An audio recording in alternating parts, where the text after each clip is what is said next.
Are you looking for more out of your life? Do you need ideas on how to start new businesses and how to move forward in your own personal life? Well, guess what? You have come to the right radio show. At You Can Overcome Anything podcast show, you will learn and hear from many people from all walks of life who are sharing their challenges, their stories, the habits, and the mind shifts they had to overcome to become who they are today. On top, you will get a chance to connect and see how you can overcome anything by networking and learning about your next move through this radio show. I present to you our great speakers at You Can Overcome Anything podcast show with your host, CesarRespino.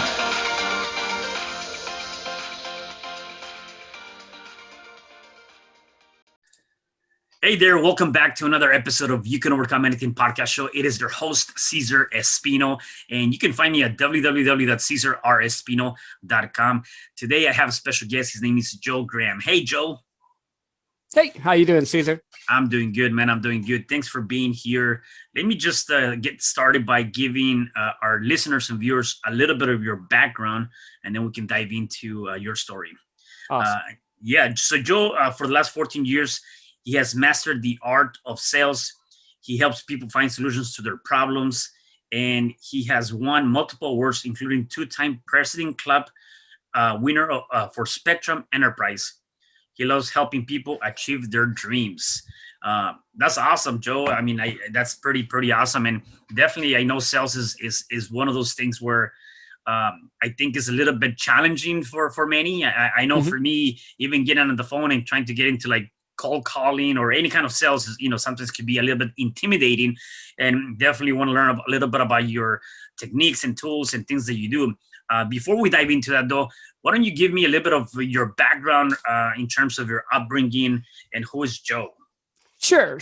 So I actually have a kind of a funny background. I grew up in the Midwest in a little small town called Hartford, where it was a big deal to go to a town that actually had more than just a Walmart or a grocery store, just that old school country type of thing. Kind of followed the Midwest, go work for someone, you can work with them forever. And I kind of fell into sales. So I was working for a company you've heard in the news called Pfizer, going through their management program, thinking I was going to, work there, do the blue collar thing and work my way up.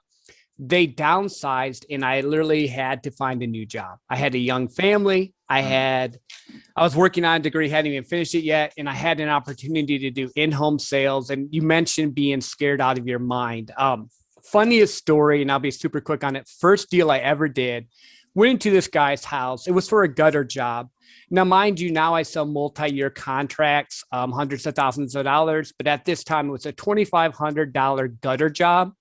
And I was scared out of my mind. Face-to-face selling. I literally looked at my manager and said, I can't do this. The guy that I'm selling to goes, no, man, I'm going to buy. You're good. I like Home Depot. He literally sold the deal for me. Take that now to, I talk to CEOs, CFOs, like I said, selling multi-year contracts over the phone, which is a different type of sale. But yeah, starting out in sales, I think most people are that way. They like the idea, but it scares them. Yeah. You talk about, you stumble upon, into sales. Take me back a little bit further. Like, what was your dream growing up? What was the one thing that you wanted to do? Because I know I know as a kid, I wanted to be a pilot. I wanted to be a police officer. A lot of people want to be, all these different things. We have all these dreams. What was it for you? For me, I wanted to... Looking back, I wanted to be in business somehow, but I thought it was going to be more of a maybe owner or manager. I didn't know I was going to get into the nitty gritty day-to-day sales world. Now I love it. Now it's great. But at the time when I was growing up, you never grow up and think I want to be a salesman. No one thinks that, because especially coming from the Midwest, people are like, oh, salesmen are sleazy. Salesmen are this or that. But in reality, salesmen are problem solvers and they help people. So I love it now. But at the time, I was going to be into business. I was going to travel the world. That was kind of my pinnacle. And my idea was, if I could make over 100,000, wow, that would be great. Now my mentality's totally changed. But back then, growing up in the Midwest, that was like the cream of the crop. Yeah, and part of that is too, you got to set up this target or this achievable goal that you want. Mhm. And I think where perhaps a lot of people need to look back into that is that once you achieve that, don't get complacent and say, okay, well, Yep. what is the next goal? What is going to be the next target, right? So again, this year might be 50,000. Next year I want to do 100,000, and Mhm. in 2-3 years I want to do whatever that amount might be, and always keep looking to kind of grow and get into that space, right? Of Yeah, doing that. definitely. Part of this too, you talked about, you were kind of scared or afraid, or that fear of just getting into sales, or even asking for somebody to, do business with you, Mhm. or with the company you're working with at that time. um, what has been part of the lesson in terms of fear, right? Because a lot of times fear takes away the opportunity that's in front of you, and we allow that. And so what has been maybe one of the lessons that you've learned through this fear or through this Mhm. emotion? For me, realizing that the sale is not about me, it's about helping them and solving a problem. Because I think fear comes from, well, what do they think of me? Am I going to look silly? Are they going to even, be willing to pay this amount? But when I switch it over to, hey, I'm helping you figure out a problem, I'm giving you a solution, it takes the process off of what they think about me to how I can help them. And that's been my biggest thing to being able to overcome fear. And then the other thing is just doing it repetitively. I've done thousands of calls. I've talked to CEOs, CFOs. I've talked to farmers. I've talked to regular people. And what I found out is if you just talk like we're talking right now and just help them, it takes the fear away. Instead of going, oh, he owns a multi-billion-dollar company. So what? He owns, not much. It's the same thing where people are exactly the same. They want a good price, they want to be taken care of, and they want to make sure you're helping them solve their problem. So I Yeah. think shifting that first is the biggest thing to get over fear, and then just doing it. A lot of people are afraid to do it, and time over attention, just like when you're lifting weights, in the beginning, it's hard, but the more you do it, the better you get at it and the more comfortable you get with it. And just being yourself, it works great. Right. And one of the things you have here is that the fear of rejection in sales, you learn that no is an opportunity to help people and not a rejection. And, Yep. kind of going back to you're a problem solver. It reminds me of the quote from Zig Ziglar: if you help and you give enough people enough, if you give enough people what they want, you're going to get everything that you want. Right. So Yep. is that part of service and just creating opportunities for what seems to be their challenge in order their problem at that moment. Right. Mm-hmm. Yeah, totally. And I think that just takes the pressure off because now it's not how it affects you. It's how it affects them. Like I look for a no now because until I get an objection, I can't really, we're not even really in a deal. Because if I have a customer saying yes, yes, yes, yes, something's wrong. There's no pain point. They're not engaged. They're just saying yes to get me to move along. But if you and I are talking about, buying some internet and you say, well, what about this? Now I have a reason to say, okay, cool. Was price really the objection or is service? What's your hot button? Because then I can find your hot button and help you. Right. Talking about that no or that rejection point, like if someone new into sales, whatever kind of sales you're doing, and you get into that, I mean, really everything is sales. Even Mhm. to get that partner to go on a date with you, that's you're Yep. selling that Totally. idea, right? Definitely seems differently. People are more comfortable with maybe doing that versus trying to go up into a business or like me in real estate. Hey, sell me your house, Mhm. because this is what I can do for you. When people get into that space, how and they're like, what, it's just not for me. I'm giving up. It's not working out. What is your message, right? I mean, again, the no's are going to get you to the yes, yet a lot of people give up super fast, Mhm. and that fear, the rejection, all of that comes into play. Is like, how do you keep moving forward? Do you revise the way you talk to people? Do you revise how you're transmitting the message? Like, how do you deal with that and keep going? Mhm. For me personally or for other people? Your experience. Yeah. For me personally, in the beginning, I just needed to make money, so I had to do it. I had to take care of my family, so I had to find a way to get through. In my past 15 years, I've learned to scale up, surrounding myself with people that are successful. They have that same mindset, learning that no is an opportunity, not a negative. Doing podcasts, listening to podcasts, reading books, In anything you do, it can be sales, it can be business, it can be art, whatever it is, you have to skill up and keep, learning, growing, and, finding your why. My why's changed a bunch of times. In the beginning, it was just to take care of stuff. Now that I've gotten better and grown, now I'm like, well, hey, I want to do these sales so I can get to this part of my life and this part of my dream and what I want to plan for, what I want. And I think it's just a process. I think the biggest thing though in sales is you get the new person in there and they're working and trying to do it. Once you can train them and show them how to get over 100,000, they can relax a little bit. That seems to be that happy number. Not that that's it, be all end all, but then after you get past that 100,000 mark with sales, then you can start saying, well, what do I really want to do out of life? Do I want to go in this way or that way? Because now the pressure of providing is taken care of normally. Yeah. And that's the same, the thing that came to mind is, when you began at the beginning, it was your family, which, if I translate that, you had a purpose, you had a why, that was your why. And you made that happen. And now you got to a place where you're somewhat comfortable, yet you still went ahead and took action and say, okay, well, what's next for me, right? And so I think that's kind of like a progression of that progress is like identify your why, get to that first achievable goal or target, and then redefine your why again as you did, and then say, okay, what is next? Networking, getting people in the same space. So that's another one that I want to maybe understand from your perspective. You see this a lot in the entrepreneurial world where people tend to hang around with people that are doing the same and or more, because that's the mix of that. You're obviously in sales and have been awarded the presidential award twice with Spectrum. You're still kind of sort of an entrepreneur, yet the idea of hanging around the right people, how critical is that? I think it's very critical. And sometimes you don't have people like that in your space. So sometimes you have to go and look for those people. Like maybe you had to do it online, or maybe get in a mastermind, or get in a group, or get a coach, get something that will help you level up. Because like when I grew up in the Midwest, everyone in the Midwest, they have, their group and that's what they're set. And a lot of people don't ever go outside of that.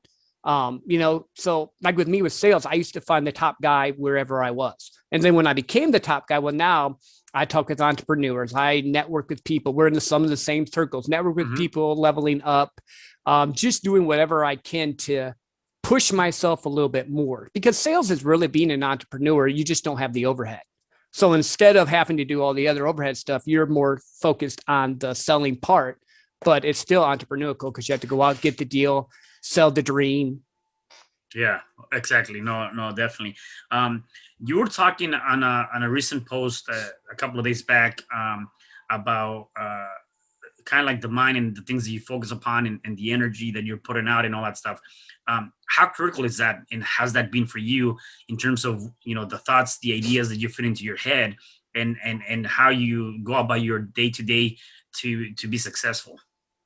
I think it's very critical. I try to get up in the morning and do gratitude, prayer, meditation, something to get my mind focused.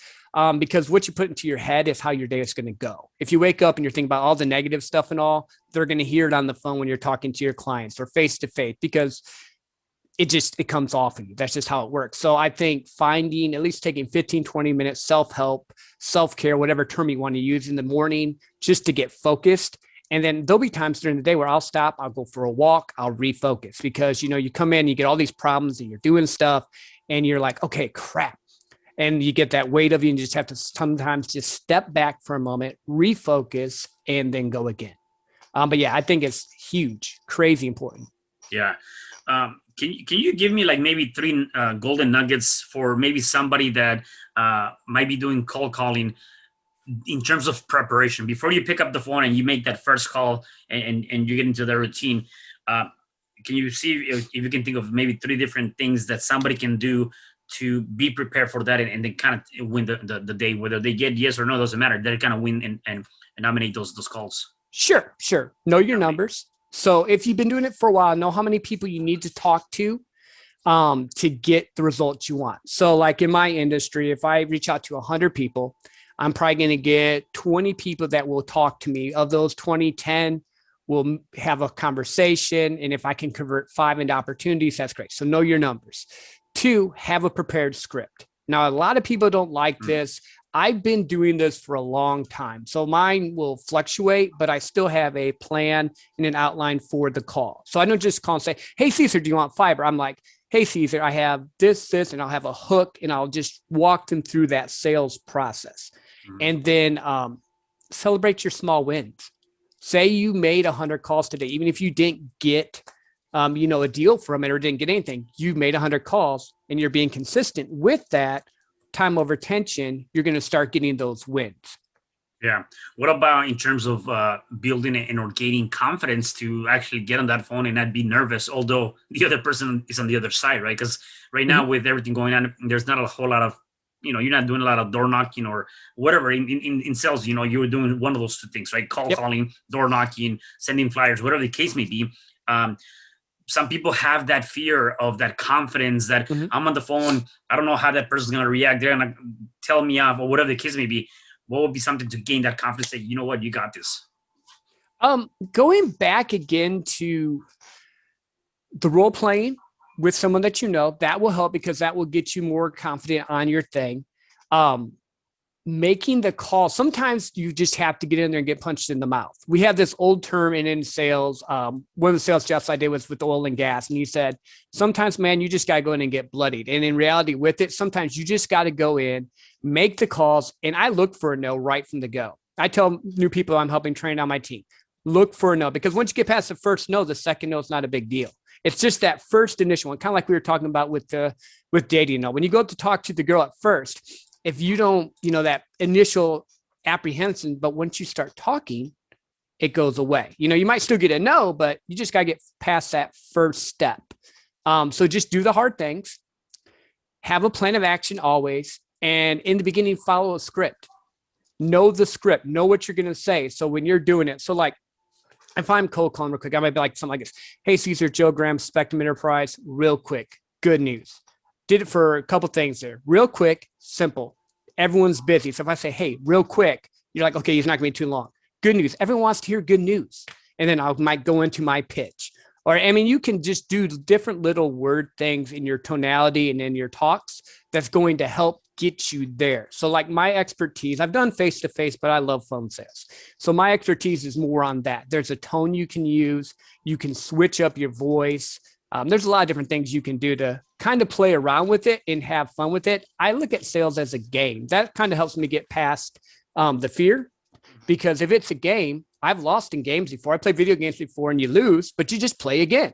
Yeah. And the cool thing with this one is when you play and you win this one, you get paid thousands of dollars or millions of dollars. It's a lot better than just playing, Overwatch or something like.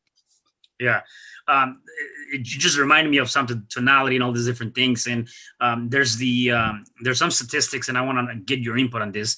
There's some statistics in terms of communication, right? And how communication is very critical. I think about, maybe 5-6 months, I was invited to do a talk, and I was talking about why words do matter. And then I was talking about 3 different elements in terms of communication, or the basis of communication, which is your physiology, your tonality, and your words. Physiology being 63% of total communication, tonality being 30%, and the words being only 7%. And so just kind of going into that really quickly, and then I want to get your input on that. Even if you're on the phone, you want to make sure that you have a good physiology, because somehow that can translate over the phone or the communication, right? And yes. It is also the most critical part of that too, right? Your tonality, as you're talking about, is, whether you're going to have a high pitch, low pitch, whatever the case may be. And then the words, only 7%. And then people say, well, if it's only 7%, why are words so critical? And so on the contrary, they are critical. Is the same thing as the things you say to yourself, or the things you say to other people, or how you speak to yourself, or how you speak to other people. You have to be very, very careful, which also leads to going back to what you talked earlier about the mind and the mentality, and how we have to make sure that we exercise and put the right type of words into our mind.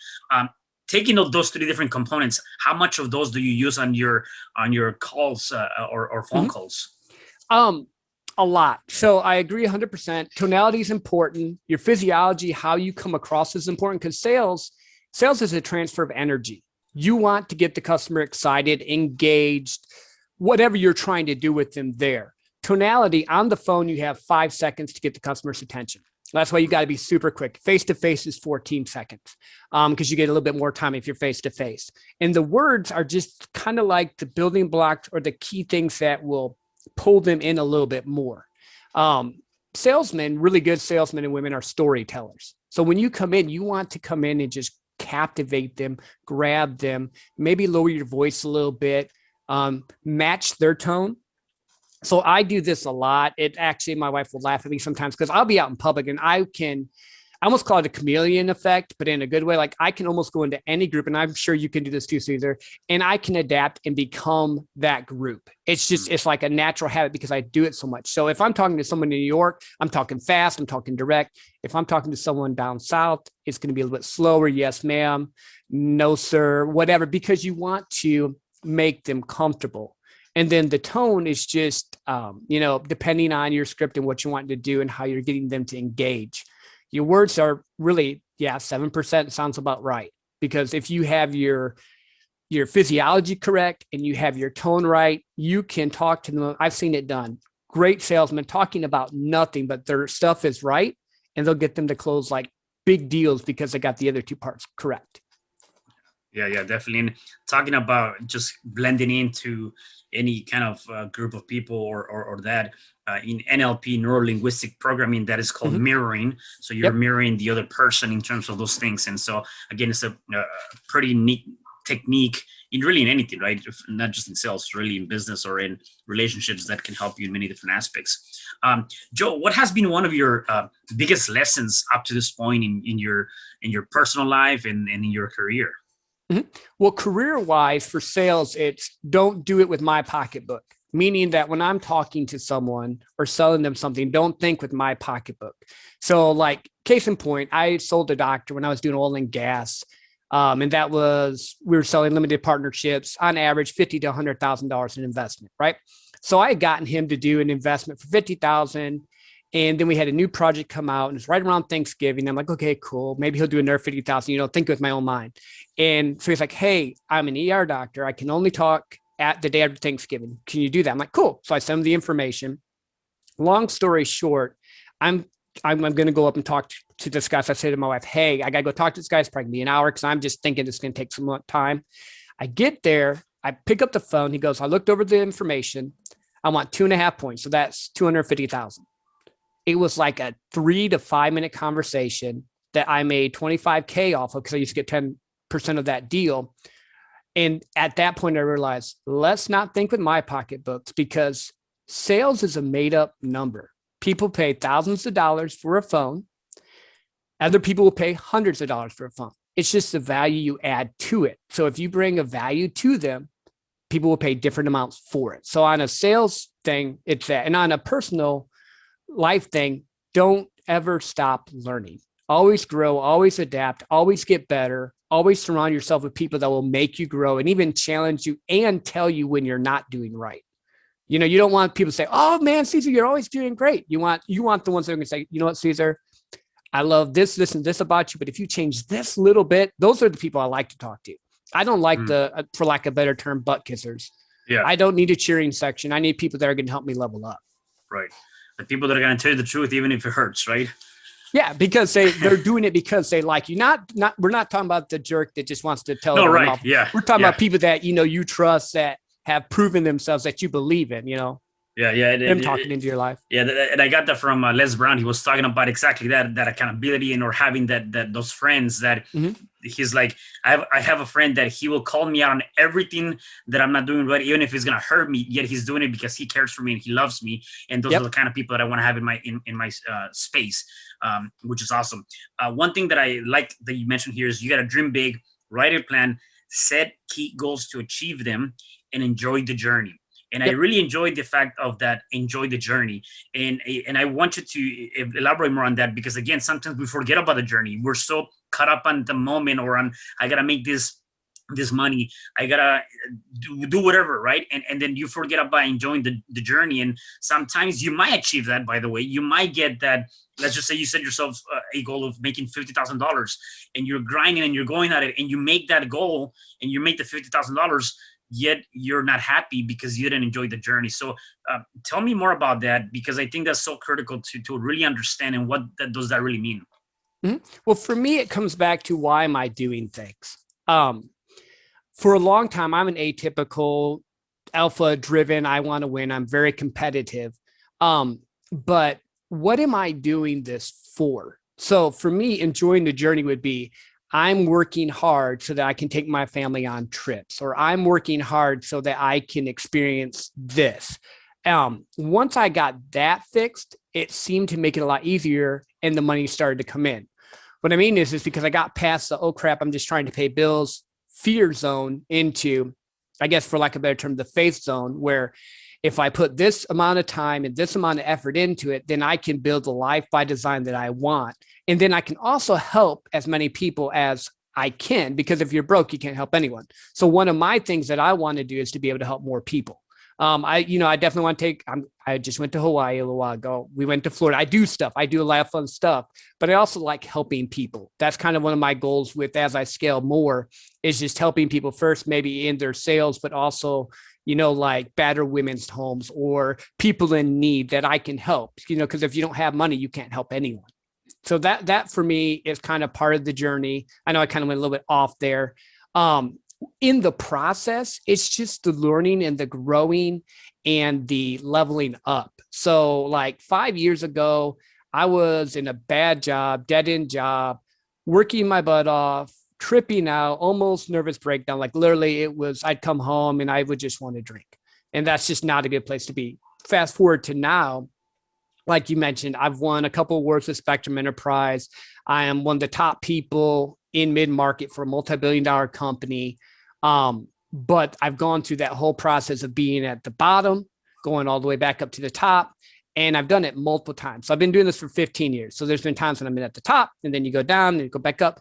And I think when you've gone through the journey and you've learned that the bottoms are not the end, and that you can get back to the top, even if you hit a wall or go back down.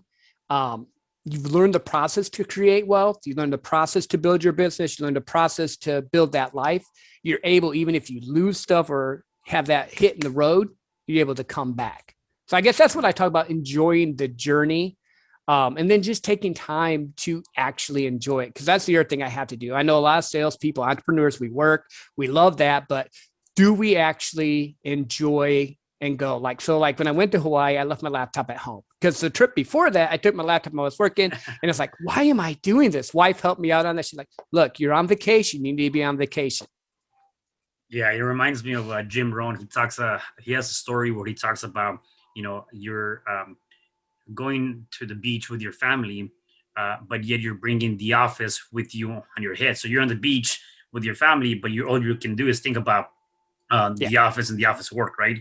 Then you're in the office, but yet you wish you could be on the beach with your family. Yep, so you're in the office thinking about that, and so you lose that focus. And he said you got to be able to find those blocks, and as you said, just focus on in that moment. What is that you're doing right now? Am I enjoying time with the family, friends, whatever that might be, or am I, enjoying and doing something for my business or in the office? And so it's very true, And I remember when I used to work in corporate America. Oftentimes I'll go on trips, and every time I'll go on trips, actually, I would take my phone. I'll be on conference calls. I'll be doing things like there were times that I was in Mexico in the parking lot, just taking a conference call, and it's just again, you become a workaholic, and you realize, well, what really are you trying to accomplish here? Because the job is still going to be there regardless, and you got to be able to enjoy life in that journey too. So I can definitely relate to that.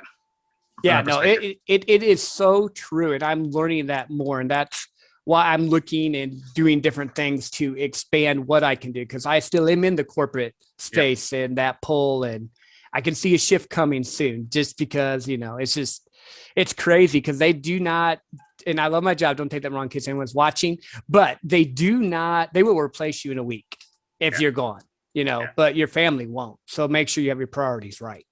Yeah, and you know what? And that's actually a good point. I really enjoyed the last job that I had. I think it was one of my best dream jobs, and working at that corporate job and traveling all over the place. I mean, as you said, don't get me wrong, I love the job, right? Yet I also realized, though, that is exactly that something happens within a week or two, whatever, they're going to have somebody else to replace you. Number one. Number two, it's you got to make sure that you work harder on yourself than you do on anybody else, right? And so even if you're working for a corporate job, I'm not knocking them out by no means. You still got to be able to work and put in the time for you, like work on yourself. What are your goals? Yep. What are your targets? What are your dreams? Rather than coming home, which I've done that. I'm guilty of this. I will come home, relax, sit on the couch because I was so tired. Maybe start changing that little by little. I'm not saying go 100%. Change that a little bit and come home and pick up a book. I have plenty of books, so you can pick up one of my books.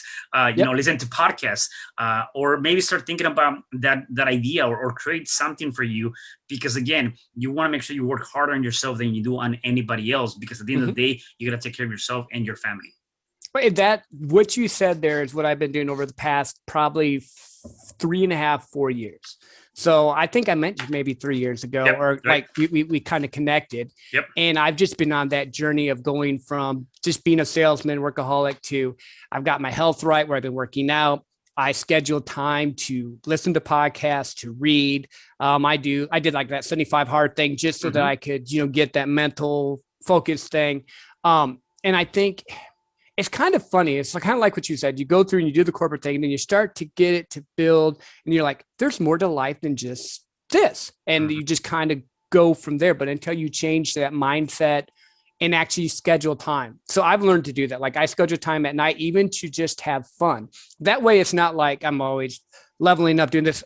I played Overwatch last night because I wanted to have just an hour that I didn't have to think. But I had also done my reading. I had done my exercise. I had done my work stuff. I had done some business stuff. So it's kind of like you said, just doing that aspect and growing, which is great. Right. And and you know what, you brought up a good point. It's like, again, even the fact that you're still in that corporate space, like I've seen you, I think I saw your before and after picture from that 75 hard, which I've done too. And it is truly a transformation. And I always tell people it's not so much about the weight loss. I mean, that kind of comes with it.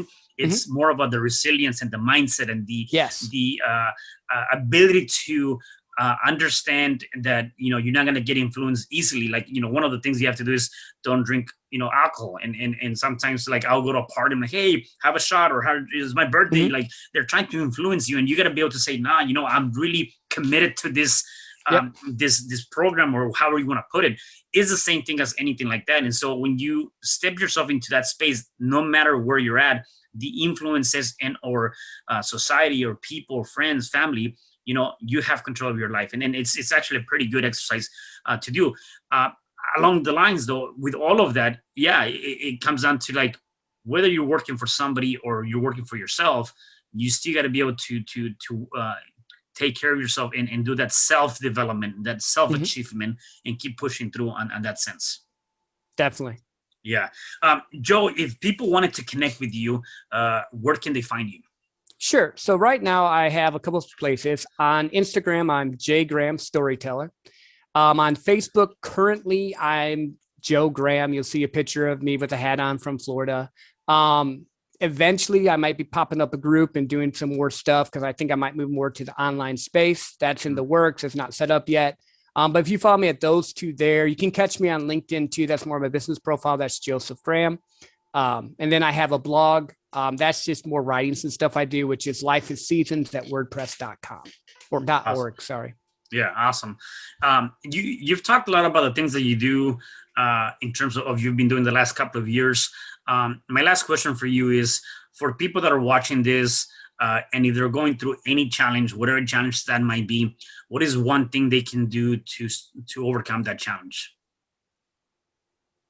For a challenge to overcome, find out who you want to be. Now, it doesn't mean you have to exactly mirror them, but if you are trying to overcome, like say, alcoholism, find someone that, has done that and fixed it, or gone through the process to get, through it. If you want to become an entrepreneur, find an entrepreneur, figure out what they do, maybe get a coach and have them help you walk through the steps, because a lot of times you're able to shorten the time frame if you have someone that can look and help you do what you want to do. A lot of it depends on, what you're trying to overcome. Personally, if it's weight loss, there are so many good trainers out there that you could, follow them and, set a plan in motion and have the accountability. I love that. I love that, definitely. And I think a lot of times we are so afraid of asking for help, or we're afraid of screaming and saying, "Hey, I'm in this dark place, or I'm going through these challenges." And sometimes, it's just as simple of reaching out to a few people. And as you said, either find somebody, or again, even if you're afraid of actually speaking to somebody, there's so many podcasts, there's so many books, there's so many free material that you can find that can help you and at least get you to start moving through the right direction, and then eventually find that mentor or a friend that can help you with that. Definitely. Awesome. Joe, anything else you want to say before I let you go? Just dream big, chase your dreams. Don't let other people hold you back or create your world for you. I think that's the thing that most people fall into. And in reality, you have one life to live. So live your life. Love well. I love that. Well, Joe, thank you so much for being here. Really appreciate all of the information you gave us. And thank you again for being here. Yeah, thank you for having me, Cesar. I appreciate it. Definitely. And for the rest of you guys, do me a favor. Please make sure you connect with Joe, and stay tuned for the next episode of You Can Overcome Anything podcast show. You can check us out on any platform. Please make sure to review, share, and comment, because somebody needs to hear this message. Thank you.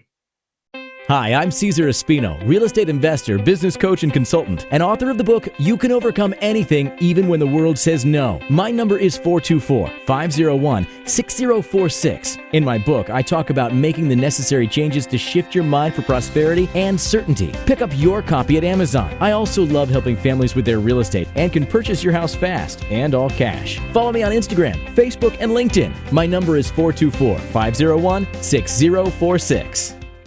Thank you for having me today. I am so glad you've tuned into this podcast. You can find me at your favorite podcast platform where you can like, subscribe, comment, and share. And to learn more about myself, my services, you can find me at www.CesarRespino.com, or you can also find me at your social media. Thanks for joining me, and I am looking forward to having you at the next episode. And know you truly can overcome anything.